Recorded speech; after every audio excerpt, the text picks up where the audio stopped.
Great, welcome everyone, good afternoon, and welcome to our second to last brown bag of the fall 2020 semester here at Rockford University.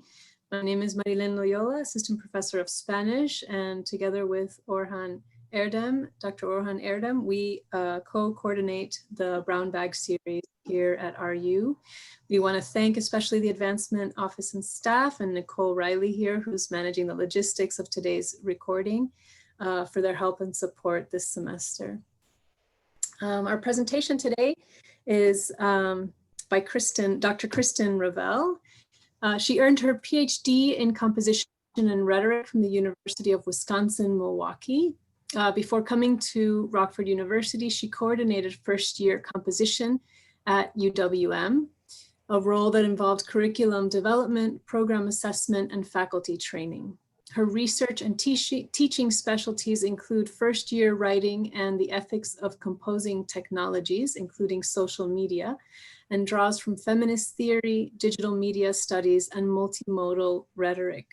She's also earned her LGBTQ and Inclusivity Workshop certificate in 2018.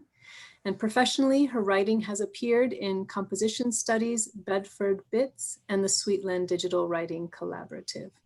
Please join me in welcoming Dr. Kristen Ravel to today's brown bag. Thank you. Thanks so much for that introduction, Marilyn. And I'm going to just paste my resources and the slides one more time into the chat window for accessibility reasons. And I'll share them again at the end of the presentation if anybody's interested in getting those. And I'll go ahead and go into presentation mode now. Work around this technology, all these windows. Okay. And I'll turn the captions on too. If those are distracting to you, you can hit the escape button and then you can move your windows around. So you can kind of get the screen to align with what you actually want to see and whether you want to see people's faces or not. You can get rid of those. So I'm going to just start off by thanking everybody who expressed a great interest in contract grading. I think that this presentation kind of came just through more conversations in the hallway and conversations on social media and other instructors at RU just asking me, what is this contract grading thing you're doing and why do you like it so much? And so thanks for giving me the opportunity to speak on this model, which I do believe is an opportunity to bring more inclusivity into our classrooms and to highlight values of social justice within a university college structure where grading is a necessity, at least here at RU. So I'm going to go ahead and ask you actually to reflect on a couple questions before we get started. I know I'm kind of flipping the Q&A discussion reflection mode and just bringing a little bit of that to the front. But if you could just take a moment to think about, I'm actually going to give two mini separate reflections. The first one is, what do you most value about what you teach? What kind of experiences and knowledges do you ideally want your students to have by the time the course ends? And what was the favorite class you've taught? What about that class made it so good? If you could get out just a quick sheet of paper, scrap piece of paper, and just take some bulleted first thought, best thought notes on that. I'm going to give you just a minute to think about those questions. And in the background, I'm actually going to play some lo-fi music. This is a technique I use in my classroom a lot when I'm doing in-class reflections. And I usually use this music in the background because it cues students into going into reflective mode to kind of reflect back on what they've just absorbed within the classroom and kind of hopefully integrate it more so that it translates to other areas of their life or other classes. So I'll just give you a quick little bit to reflect on those questions.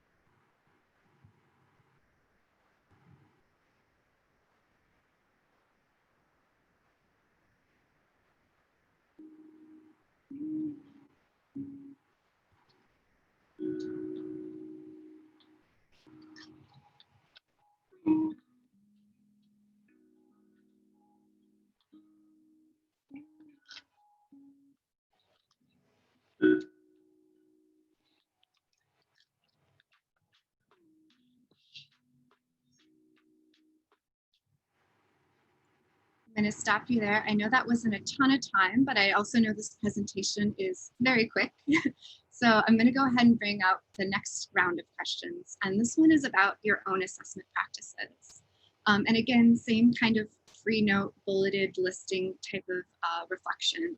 What kind of attitudes or emotions do you have toward grading and or assessing your courses?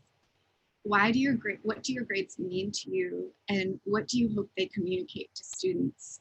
It's kind of interesting to think of grades as a language that communicates, but they do communicate as a language.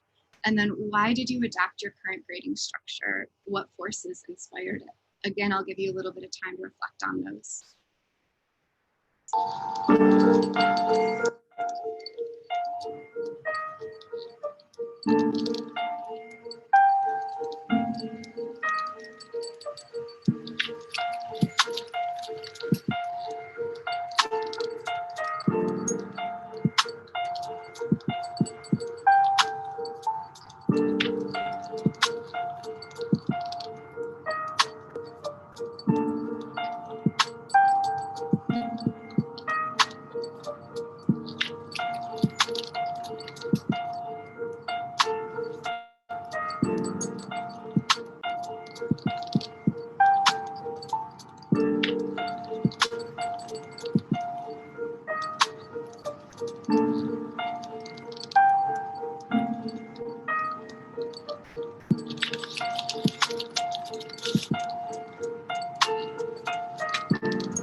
Okay, I'm going to go ahead and stop you all there.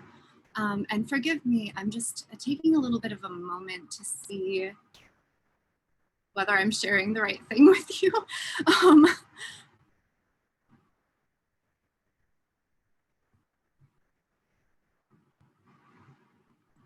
Here, I'm just going to reshare it. Excuse me for the pause.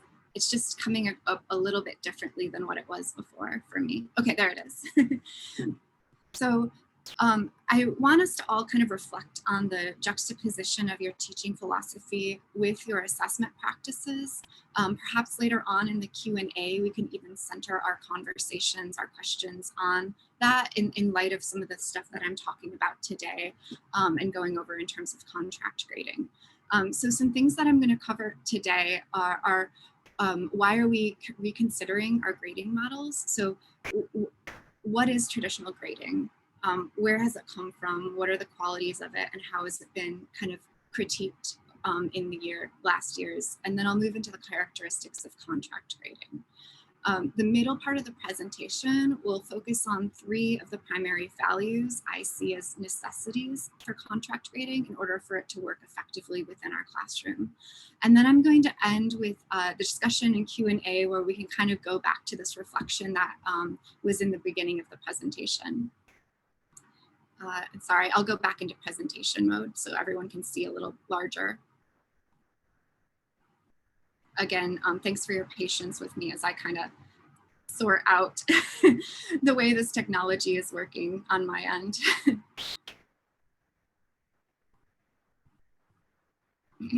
So one of the things I want to talk about is what's the problem we've always been doing with traditional grading. And by traditional grading, I mean grading on an A to F scale that involves points and percentages, a grade that's often standardized, even timed, grades that involve strict rubrics. You know, are you trying to give a student a 3 out of 5 or a 5 out of 5?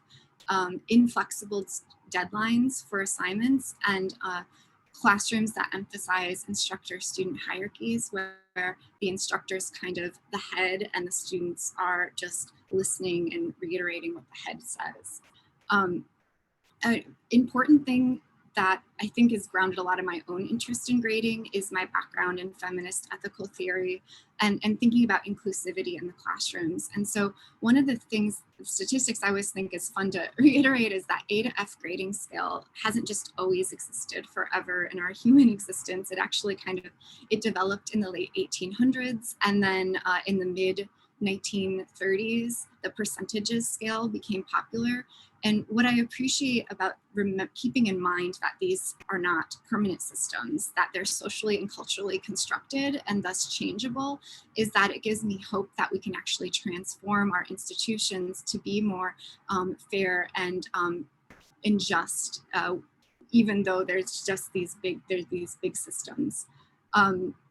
Some research that has talked about traditional grading and kind of problematized it, has critiqued it because it said it's not inclusive, it's corrupted by implicit racial, class, and gender biases, that it decreases students' intrinsic motivation for course learning, their quality of thinking, and their curiosity.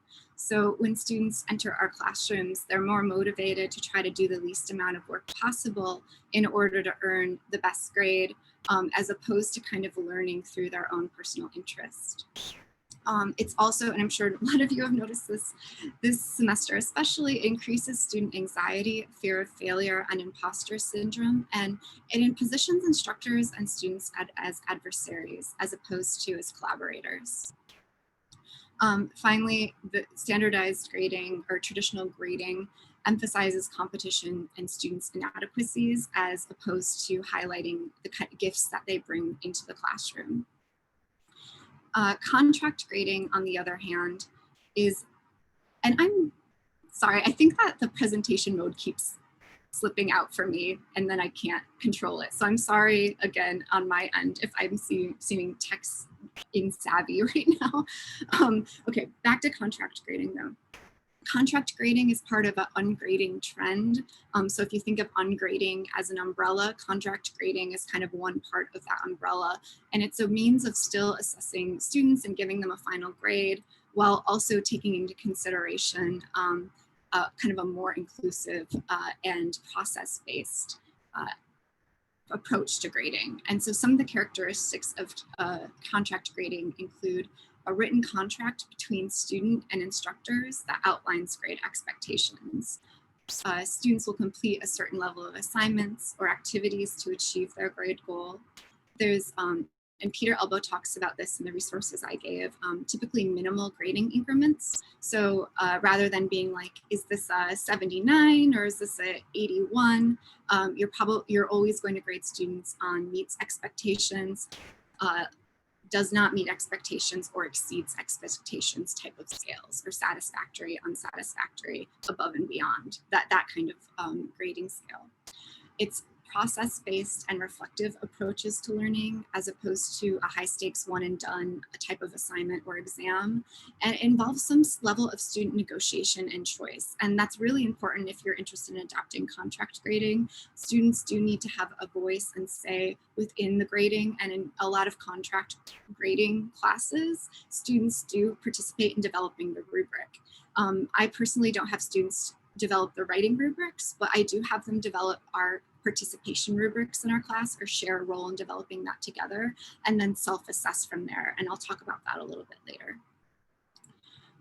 So the ways that I'm seeing contract grading, in my experience doing it, I've been doing it for, I've been doing non-traditional grading, I'd say for about 10 years, but contract grading I've really zeroed in on for the last 4 years. And these are the three components for guiding values I see as making it effective. So by labor, community, and reflection. And labor, I'm pulling from Asao Inyo's labor-based grading contracts. That's an open access educational resource if anyone would like to review that on their own. And then I'll go through the rest of these later on, starting with labor, which I think is the biggest question folks have for me when I say I'm doing contract grading and I'm not grading individual assignments. They usually ask, well, how do you ensure work is getting done in the classroom? And so when I just say labor here, I mean the time, effort, and intensity students put into developing their course skills. And this is dependent on the timeline of the course and the due dates, since we are working within 15, 16-week semesters. So labor does need to be process-based in some way and meet particular deadlines. So I'm just going to jump in and share 3 different versions of contracts that I've used in my classroom, going from an introductory 100 level class to a class that is more 300 level. So this is something I use in my RET 101 classes. This is actually the one I'm using right now this semester. And these headers right here, essentially it's a visual grade tracker that allows students to keep track of where their grade is and where they're at in the classroom. These headers up here, missed checks, essentially mean the moments where students didn't turn in a particular assignment. Check extensions are times where they've turned in a late assignment within a week past the deadline. Reworks are times where I received their assignment, but it didn't meet the basic minimal expectations. And so they had to redo it within a week past the deadline. And then community participation, I was talking about this earlier. This is self-assessed based on a set of community guidelines my students and I developed collaboratively, and then they self-assess themselves on this. So the way this works is if students can have 2 missed assignments, 2 late assignments, 2 reworks, and still get an A. So there's room for forgiveness here and compassion, right? At B level, they could have, so if they have 3, that'll put them at the B level. Reworks, if they have, 3, it'll put them at the B level, and 5 will put them at this, or 4, it'll put them at the C level. So they're able to just keep track of their missed work, late assignments, and reworks, and their grade goes down from there. And then, like I said, community participation is self-assessed. Here's another example. I'm guessing many of you can't read this. If you can't, it's okay. I just wanted to kind of share you generally what the system looked like. This is for my intermediate rhetoric class. To earn a C, they have to do all the major assignments, and a C is technically a passing grade in that class. To earn a B, they need to do all these, I have like some leniencies with the C level. So maybe they did 3 of their peer reviews instead of all 4 of them. Maybe they had several, like up to 6 late assignments instead of, less or 4 or under. And I will just say briefly, I know that having like 6 late assignments or 8 assignments might seem excessive to some folks. I do have students complete small process-based writing assignments 2 to 3 times a week during the semester. So those add up quickly. And so I like to leave some room for forgiveness and time for students to catch up when they need to. To earn a A, they need to go above and beyond in some way by viewing 2 university resources and then composing reflections on those. That could be going to the writing center, that could be taking use of one of the learning center Center for Learning Center. Oh boy, anyone else really tired today? And hot in here. Center for Learning Strategies. What was that, Marilyn? Center for Learning Strategies. Thank you, the Center for Learning Strategies. So essentially, the more work they do and complete according to the guidelines, the more their grades are going to move up. The last one I'll show you is an upper level rhetoric class. This one's even more complicated and detailed.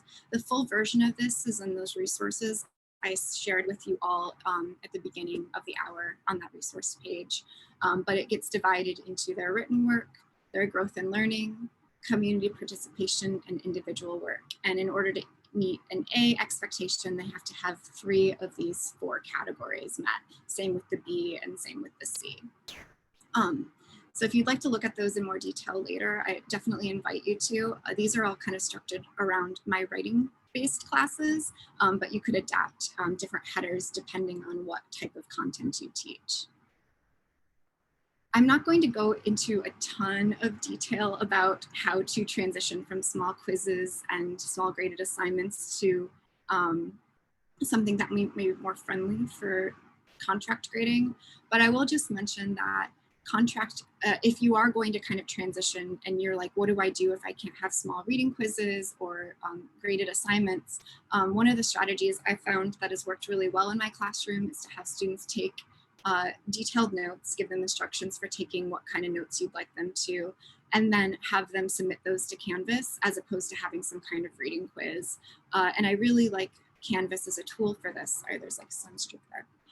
Because Canvas allows students to upload images of their own notes. So if you would like them to take handwritten notes, or if they prefer taking handwritten notes, I usually tell them to, then they're still able to share those notes with you and kind of get that checked off on the assignment list. And again, whenever you're looking at these things, you can say, assess them on a meets expectations, exceeds expectations, or does not meet expectations model. I've also provided in this slideshow some alternatives to exams or larger graded assignments. Again, you can look through those in your own time, but I do just want to share that Canvas is emoji friendly, and students really appreciate having little green checks that tell them exactly what they need to have completed before they turn in the assignment in order for the assignment to meet satisfactory requirements. I've tried bullet points, I've tried numbers, but students really like the little green emoji, so I definitely recommend it. So a last suggestion I have for you, and this goes into modeling compassion, which I'll talk about in a little bit later, is to create some kind of emergency grade petition for your students that allows them to make up work during the inevitable emergencies they face this semester. So with this particular grade petition, students are able to fill it out, send it to me, and I will forgive a week of missed work due to some kind of emergency. They don't need to tell me about the emergency. I don't need documentation about it. I just need some general idea that there was some kind of emergency that took place, and then I will forgive all of that, the week of work and their grade contract, as long as they make it up within the time that we've agreed upon.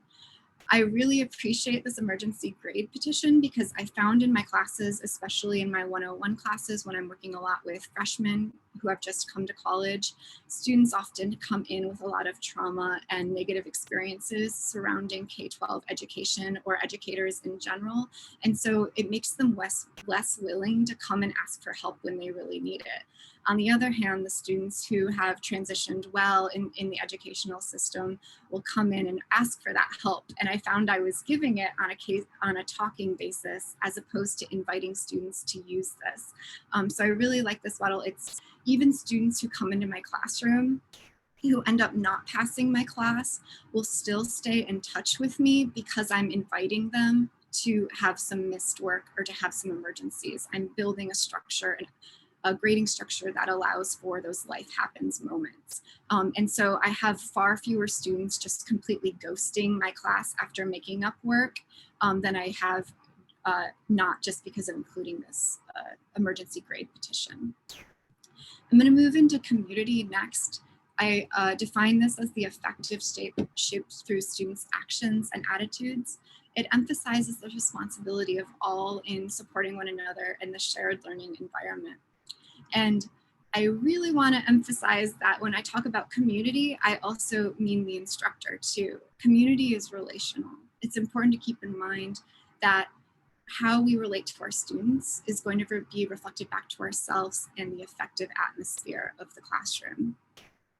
I especially think community and treating students with respect is important within a contract grading model, because research has suggested if you're not walking the walk and you're just talking the talk, then students are going to be extremely confused about contract grading. They're not going to understand why you pulled the rug out from under them and shifted into a different grading system than they've had their entire life. But if you can contextualize contract grading within the community of the classroom, within this idea of participating within a democratic and critical classroom, then students will understand the reasoning behind using this assessment structure as opposed to a more traditional grading model. Some other ways I've thought about grading and assessment. I said earlier, I view grading as a form of language, and I was thinking about this more as a rhetorician, someone who studies language, how violent that kind of language is to students. And so I was reading this book, Nonviolent Communication. I kept running into lines and I kept associating and making parallels between that and grading. Certain ways of communicating alienate us from our natural state of compassion. Comparisons are a form of judgment, and classifying and judging people promotes violence. I've found that this book, Nonviolent Communication, has been extremely helpful in helping foster more ethical and compassionate relationships between me and my students, and I highly, highly recommend it. Some ways that you can just start modeling classroom participation right now, and I know I'm saying this, I'm probably speaking to the choir in a lot of ways, but I just wanted to reiterate and re-emphasize some of these strategies, is starting simple, referring to those in your class as students or people instead of as children or kids, no matter what the age difference is. Letting students introduce themselves and take note of how they pronounce their name, especially if it's a name you're unfamiliar with, and giving students space to share their pronouns. I often do this through a quick first week survey. Providing students with explicit and clear information about the type of class they're in, and its general structure. So how does a seminar differ from a lecture, differ from a lab, differ from a studio? A lot of students are coming in from high school experiences that weren't so diverse and were primarily based on lecture-based teaching. So providing some explicit instruction on what type of class this is and what the expectations are early on will help prep them for being able to engage within the community structure of their classroom. Another thing I found, especially this semester, is if the class isn't working or something's gone wrong, and by wrong, I could mean 6 students are on their cell phone while you're talking, or it could mean no one turned in a particular assignment. Rather than just plowing through and thinking you need to stick with your prearranged structure, give students time and space to respond to what's not working for them. I know, for instance, when I first started at RU, I didn't realize football players had such an early training schedule. And everyone was falling asleep in my 10 a.m. class, and I just asked them, what's going on? Why are you falling asleep? And they told me they were waking up early. And so then we started having a conversation about how we could engage within the class in ways that, or how I could build a class structure that would encourage an atmosphere that wouldn't help them fall asleep. I'm going to go ahead and wrap this up with a reflection, which I've defined as the complex and recursive thinking, writing, and discussion about engagement in the course and the implications of course learning. So I've got a lot of benefits here for course reflection. I don't want to dwell on them, but I do just want to make it clear when I say reflection here, I'm explicitly talking about reflecting on course goals and objectives and students' reflection on how they're meeting those. I don't mean kind of a more general reflection of, I don't know, what did you do last summer, or what do you think about this reading? Reflections are always kind of entwined within the sense of course goals and objectives. So some of the reasons I really appreciate reflection, and I'm not going to go over all of these, is that it gives students a space to kind of consider their own identity and relationship to what they are learning. So they can consider their own self-positionality and then be able to kind of grow from there. Another reason I really enjoy reflection is because it gives me a feedback loop so I can see where students are at and make necessary adjustments to ensure the content that I'm sharing truly engages with them in a meaningful way. I do want to emphasize, if you're using reflection in your course, there's several ways to do that, but making sure that this just isn't just a beginning of term or unit thing, or an end of term or end of unit thing, but ensuring that this is something that gets built into the entire structure of the learning process. And some instructors have asked me, how do you do that? How do you have time to do that? And so I've got a list here that I want to slow down and talk through about how you can integrate reflective practices into your classroom while still accounting for your own energy management. In my classes, I often use the term energy management as opposed to time management, since time management has such an emphasis on getting as much done as quickly as possible. And energy management acknowledges the time where we need to rest, sleep, feed ourselves, and ensure that we're engaging in wellness practices that will help us be able to do the studying and reading that we need to do to succeed in college. So some energy management strategies for instructors who might feel like this reflective practice and incorporating that into the classroom might be a little bit of a time crunch for them is simply asking students to summarize or respond to feedback through a Canvas comment or a Google Drive. I use Google Drive quite often in my classrooms. Having students write marginal comments on essays or any other kind of writing they're doing in the classroom that emphasize what they've learned and what they could do better in the future. Giving students 5 to 10 minutes during class to consider what they learned and what they need to do next. I often have students even take their planners out and start, mapping out when they're going to do the homework activities. And then providing students a link to a brief survey that asks them what they learned in class and what they still had questions or concerns about. So those are all quick, easy ways to integrate reflective opportunities for your students in your class, hopefully without creating this overwhelming sense of I'm already doing too much. I'm gonna wrap this up by sharing some student perspectives on contract grading. I talked to my students last week and I was just like, hey, I'm giving this presentation. I want your honest thoughts on contract grading. How is the system working for you? And so here's some of the things they shared with me. The first 3 are from my 101 students. They said that I could have permission to share what they had said. Guadalupe in my Ret 101 class said, it's an amazing process, especially for people like me who have had past teachers that simply gave a grade on an essay, but not advice on how to improve. Your technique allows me to find the time and new ways to take my time and find new ways and how to improve for the next essay. And I will say those couple years I was using a traditional grading model, I was still giving advice and feedback on how to improve students' writing. But whenever students kind of read that feedback, they would always see the grade first and they would completely forget about the feedback I gave them. So the grade became the primary communicative mode as opposed to all of the feedback that I really deeply valued about the class and was hopefully helping them transform to be a better writer. Canvas, I will say, Canvas does not make it easy to do contract grading because it is an interface, a course management system that's been designed to value traditional grading structures. Another student, Bilal, came into my Ret 101 class telling me straightforward he hated writing, and he kind of even talked about not liking how some of he had some problematic relationships with teachers in the past. But he says, I like it and I wish high school was graded like that, just for the simple fact, everybody not good at school. But this grading contract gives everyone a fighting chance to succeed at the best level possible, in my opinion. And Noor, one of my 101 students, says, I believe that contract grading is a model that promotes student learning because it's based off of doing the work and actually engaging in the class and retaining significant insight to the content at hand. A traditional grading model relies on teaching a benchmark, while contract grading relies on material retention and application, which is beneficial and useful in the long term.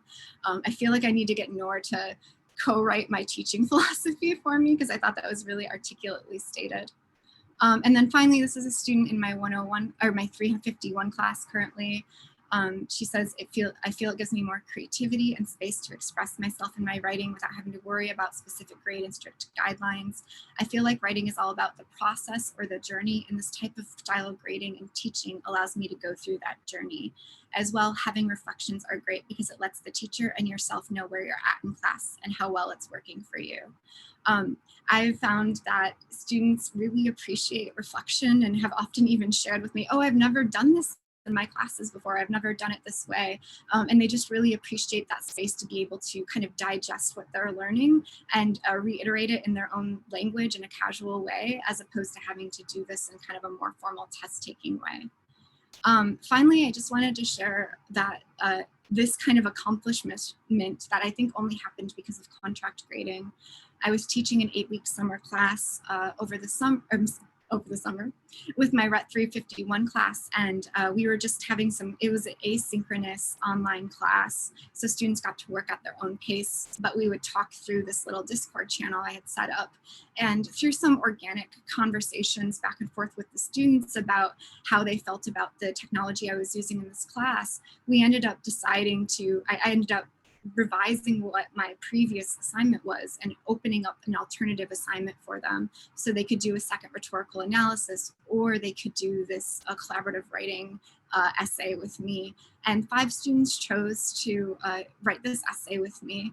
And one of the biggest humps getting to write this essay was that so many kind of felt insecure about their own writing, and that it wasn't valuable, their ideas weren't valuable, and that no one would be wanting to hear what they said. And so working with them kind of in this collaborative process and being like, no, you have valuable ideas and teachers really want to hear what you have to say about this application, especially as we're all transitioning to a COVID educational environment, really kind of transformed their identity as and how they saw themselves as writers and the ability to be effective writers. And again, I'm sure this kind of thing could have worked with a traditional grading model, but I think that because contract grading involves a lot of collaboration, relationality between student and instructor, I was able to open up some opportunities for alternative assignments and working together in a way that actually got a publication out of it, right? So that's all I've got for you. I've got the resources right here. If you want to go to that tiny URL link, you'll find all of the slides with the information I skimmed through, as well as resources that will lend you to scholarship books and online publications that can help you kind of negotiate contract grading. But if that's all said and done, we can go ahead and return to the kind of Q&A conversation we started with.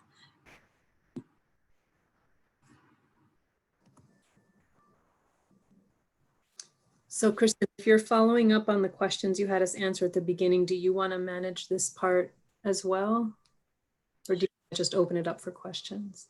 We can open it up. We can open it up for questions. I was thinking that perhaps that beginning and thinking about your assessment, teaching and your teaching philosophy and juxtaposing those things would be a good opening for the conversation.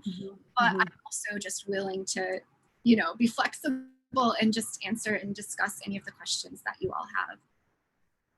Oh, and sorry, Kyle, I just saw your chat feature. I practiced this presentation in a different, or your chat, I practiced this presentation in a different Zoom. I was kind of flopping.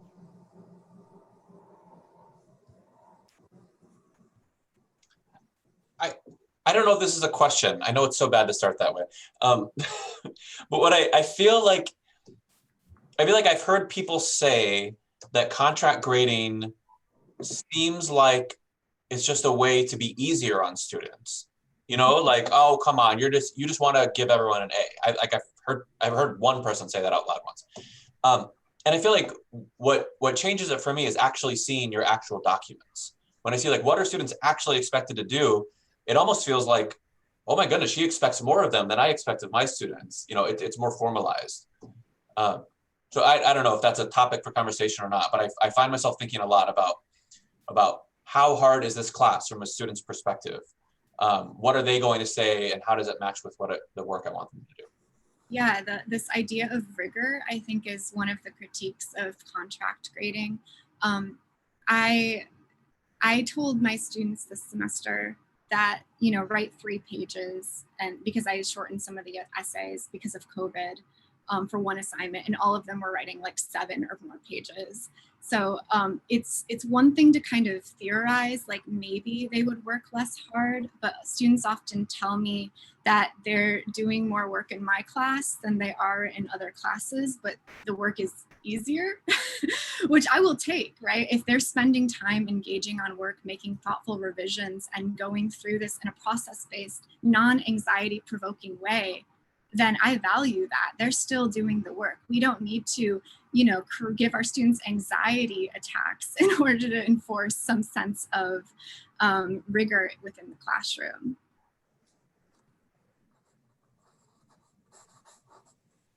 Kristen, thank you so much. This is so interesting. When Joel and I were talking about some types of contract grading too, we had gone through like this learner-centered teaching, and this is a very different type of contract grading. In what I had seen before was, okay, for an A, you need to earn 1,000 points. And for a B, you need to earn 800 points. And for a C, you need to earn 600 points. And I, as the instructor, I'm going to offer 5 exams, and you just take as many as you want to get to however many points you want. So this is a really, I am really interested in how that works with how it might work with in the sciences or something like that. I mean, it's easier for me to wrap my head around, oh, a number of points or something like that. So did you see anything that might be helpful for sciences or? Yeah, actually, in that book, there's a book in the resources that I linked that is called Ungrading, and it's written from the perspective of a number of different types of disciplines. And so there are teachers in the STEM disciplines that talk about their own arrangements of contract grading and how they kind of got that to work for them. I'm primarily pulling from my field composition and rhetoric, and especially some anti-racist pedagogical resources that have been shared. And I know that this is especially relevant to writing, because if we end up using rubrics for writing, then essentially we end up grading students poorly for the skills they enter in with, as opposed to grading them well for what they develop in time over the course of the semester. But it's really cool. Thank you. Thank you.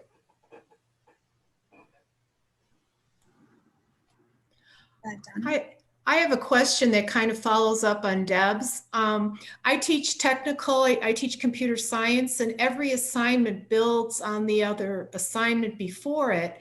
So if they skip 2 or 3 at the beginning, it's going to kind of hurt them the rest of the way. So you were talking about STEM. I'm trying to wrap my mind around how I could incorporate something like that. Mm-hmm. Yeah, that's a really good question. And I would say that in my classes, everything is procedural as well, in that if students miss a rough draft of something and then also miss a feedback model afterwards, then it puts them very much behind, right? But we also, as teachers, I at least myself, I have to consider, you know, this is just the way things are. Students are going to turn in late, they're going to have things that happen. And so one of the strategies I've used, and I've had to kind of refine this honestly over the last few years, is how do we ensure when students fall behind, they can catch up? So for instance, in my class, when students miss a peer review and a rough draft of something, I'll give them a couple different opportunities for making that up. So there's already like if this gets turned in late, do A, B, and C. One of those things is ensuring that students who are both late are working together to kind of catch up on work, give themselves feedback. The other thing I'll do is encourage them to go to the writing center and figure out how to get some feedback from there. So if there's a university resource you could direct them to help catch them up. I think that's a 2 birds in 1 stone situation, because not only are you introducing them to the university resources, but you're also giving them an opportunity to catch up in the classroom. I don't know if that fully answers your question, but that's just some of the things I've been trying to refine in the past couple semesters of doing my contract grading. And it's especially important now because so many students have slipped behind because of this new kind of learning model. And a lot of them are not particularly fond of online teaching or learning and are just trying to work through it the best they can. Thank you.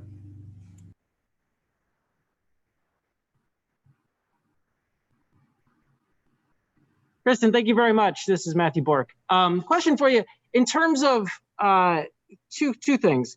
One, could you talk a little bit about your grade distribution and when you were doing a traditional grading versus when you did the contract grading? And then I forgot what my second part was. I'll come back after you answer that if I need to.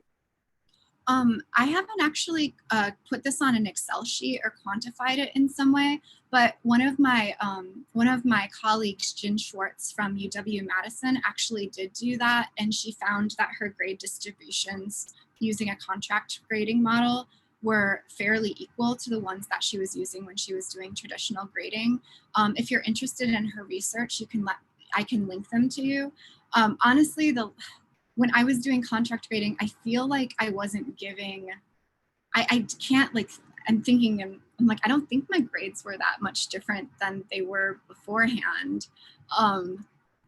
Like they kind of worked out to being the same, for better or worse in some ways. But the relationships I had with students changed the most, I think. but yeah, if you are interested in that research, I know Jen Schwartz wrote her entire dissertation on this topic and would probably be a better, she actually might be in here. I don't know. Oh, maybe she's not. I don't see her.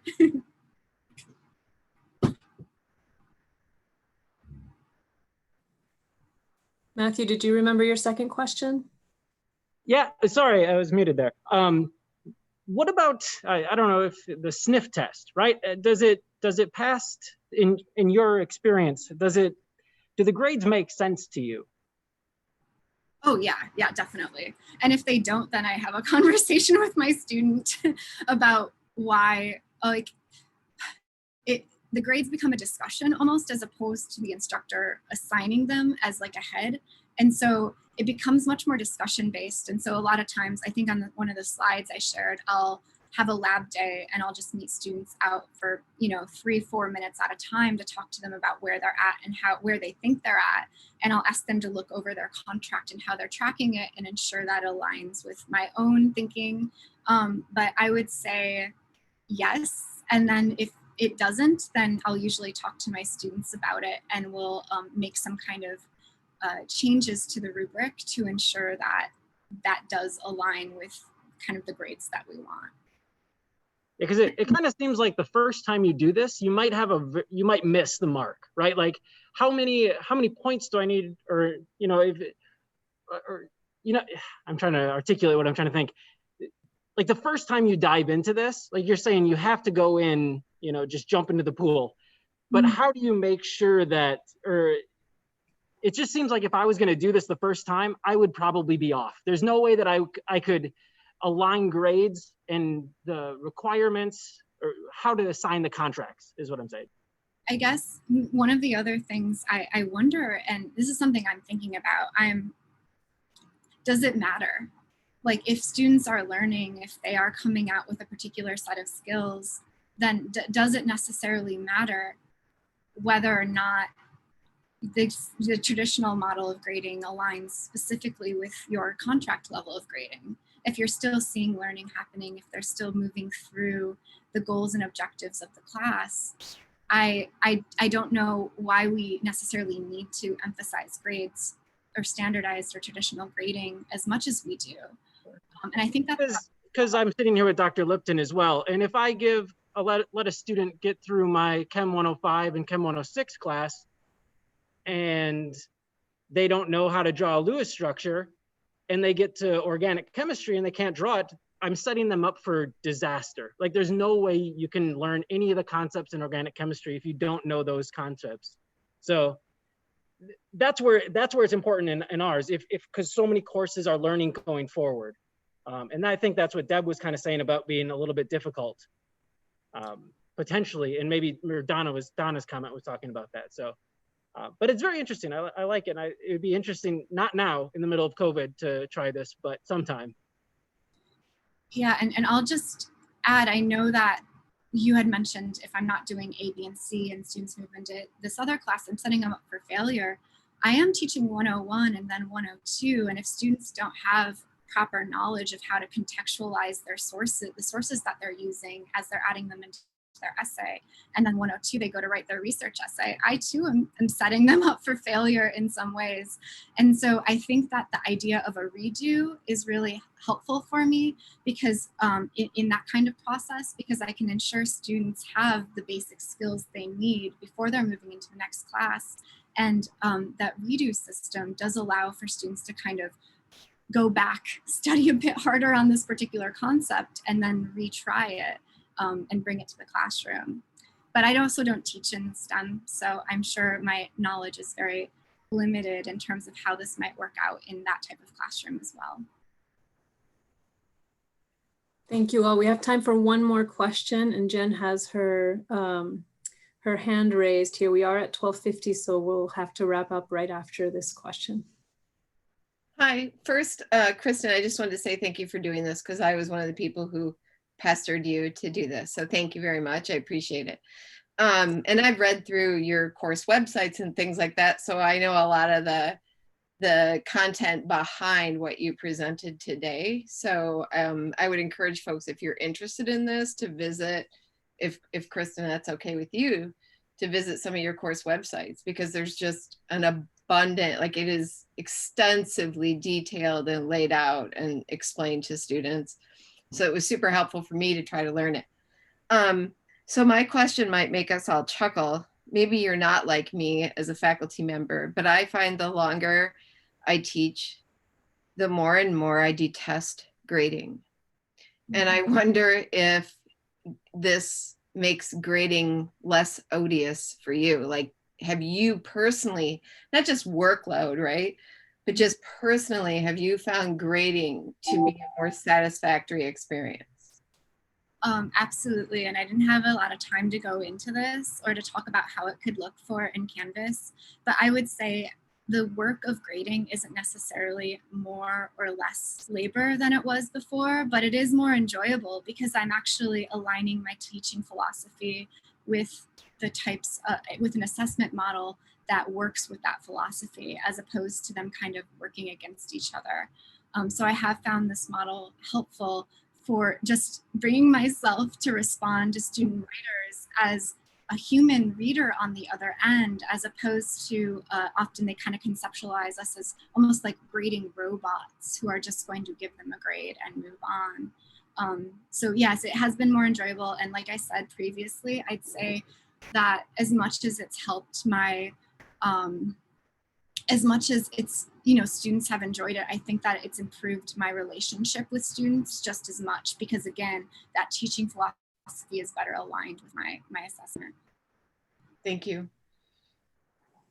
And with that, we'll conclude today's Brown Bag. Thank you so much, Kristen, for this wonderful presentation. I know that it's going to provoke more conversations, and hopefully people will continue to reach out to you as a resource. And thank you for all those other folks who have contributed links on the chat. It's worth it, worth looking at, reviewing the recording when it comes out for additional references and anything else that you need. So thank you all for being here. Have a wonderful day.